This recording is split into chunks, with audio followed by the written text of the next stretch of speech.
برطانیہ کی تاریخ میں پہلی بار مساجد میں لاؤڈ سپیکر پر اذان دینے کی اجازت دیے جانے پر برطانیہ بھر کی مسلمان کمیونٹی میں خوشی کی لہر دوڑ گئی ہے۔ اسی پر بات کرتے ہیں مانچسٹر میں موجود ہمارے نمائندے راجہ واجد سے۔ جی واجد، کیا کہنا ہے مسلمان کمیونٹی کا؟ جیسا کہ برطانیہ کی تاریخ میں یہ پہلی مرتبہ ہوا ہے کہ برطانیہ کی مساجد میں لاؤڈ سپیکر میں اذان دینے کی اجازت دی گئی ہے۔ اس اجازت سے جہاں برطانیہ بھر کے مسلمانوں میں خوشی کی لہر دوڑ گئی ہے، وہاں پر مانچسٹر کے مسلمان بھی بے حد خوش ہیں۔ اور آئیے ان سے جانتے ہیں کہ ان کے کیا اس بارے میں کیا تاثرات ہیں۔ جیسے کہ کووڈ-19 کی بہت ساری نیگیٹو چیزیں آئی ہیں، اس کے ساتھ ساتھ دیکھا جائے تو بہت ساری پازیٹیو چیزیں بھی ہوئی ہیں، اور اس میں ایک میرا خیال ہے سب سے اہم میں اس کو کہوں گی، کیونکہ اللہ کا نام لینا اور اللہ کے نبی کا نام لینا لاؤڈ سپیکر میں، جس کو اوپن آڈینس سن سکے، جس میں نان مسلمز اور مختلف مذاہب سے رکھنے والے لوگ بھی سن سکتے ہیں، تو کال ٹو اللہ جو ہے یہ ایک بہت بڑی رحمت ہے اور بہت بڑی برکت کی بات ہے۔ برطانیہ بھر میں مختلف کونسلز نے مسلمانوں کے جو اپلیکیشنز اذان کے حوالے سے دی گئی، انہوں نے اجازت دی ہے۔ یہ کام صرف برطانیہ نہیں بلکہ پورے یورپ میں اس کا آغاز ہوا۔ ہم انشاءاللہ یہاں پر بھی باقاعدگی سے اذان دینے کا اہتمام کریں گے۔ یہ اس ملک کی جو حکومت ہے، یہاں جو برطانیہ ہے، انہوں نے ہماری اس جو خواہش ہے اس کو کم از کم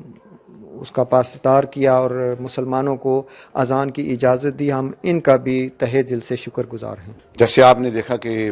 اس کووڈ-19 کی وجہ سے بہت ساری پرابلمز آ رہی ہیں، پوری دنیا میں آ رہی ہیں، لیکن الحمدللہ یو کے اور پورے یورپ میں یہ بہت ہی خوش آئند بات ہے کہ الحمدللہ اس وقت پورے یو کے میں اذان لاؤڈ سپیکر پر مختلف مساجد میں شروع ہو چکی ہیں، اور ہم اس سلسلے میں گورنمنٹ برطانیہ کے مشکور ہیں کہ انہوں نے اجازت دی۔ اور اس میں آپ یہ سب سے بڑی بات دیکھیں گے، اس اذان کی برکت اتنی برکت ہوگی کہ انشاءاللہ یہ وبا، یہ بیماری جو ہے، جب اللہ اور اس کے رسول کا نام فضا میں گونجے گا تو انشاءاللہ یہ بہت جلد ختم ہوگی۔ آپ دیکھ لیں جتنے ممالک میں اذان سپیکر پر سنی جاتی ہے، وہاں پہ اس بیماری کا رجحان بہت کم ہے۔ جیسے بہت ساری وبائیں اور بیماریاں آتی ہیں اور چلی جاتی ہیں، تو اس کے بعد کچھ نہ کچھ اثرات ان کے نیگیٹو ہوتے ہیں، لیکن کرونا کے جانے کے بعد یہ ایک بہت پازیٹیو اس کا ایک امپیکٹ پیچھے رہ جائے گا کہ یہاں پر انشاءاللہ تعالی اذان ہمیشہ گونجتی رہے گی۔ میرے خیال سے تو یہ اسلام کی ایک فتح ہے۔ آپ دیکھیں اسلام کو ہمیشہ نیگیٹو سینس میں لیا گیا ہے مغربی ممالک میں، لیکن اب جب یہ ایک انیشیٹو یو کے گورنمنٹ نے اور باقی یورپین ممالک میں لیا گیا ہے، تو اس سے یہ تاثر ملتا ہے کہ اسلام جو دین ہے، وہ دین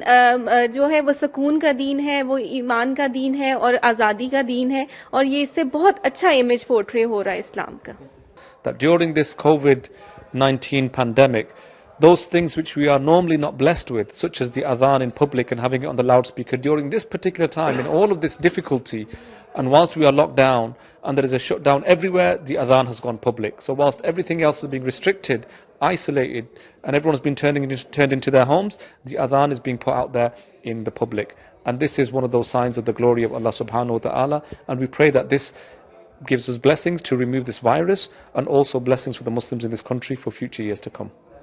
جی ہاں بالکل، جیسا کہ آپ نے سنا ہے کہ لوگوں کا یہی کہنا ہے کہ ہم بہت زیادہ شکریہ ادا کرتے ہیں اس گورنمنٹ کا کہ جس نے لاؤڈ سپیکر میں مساجد میں اذان دینے کی اجازت عطا فرمائی، اور ہم بڑے پر امید ہیں کہ انشاءاللہ اس اذان کی برکت سے بہت جلد کرونا وائرس کا بھی خاتمہ ہوگا۔ جی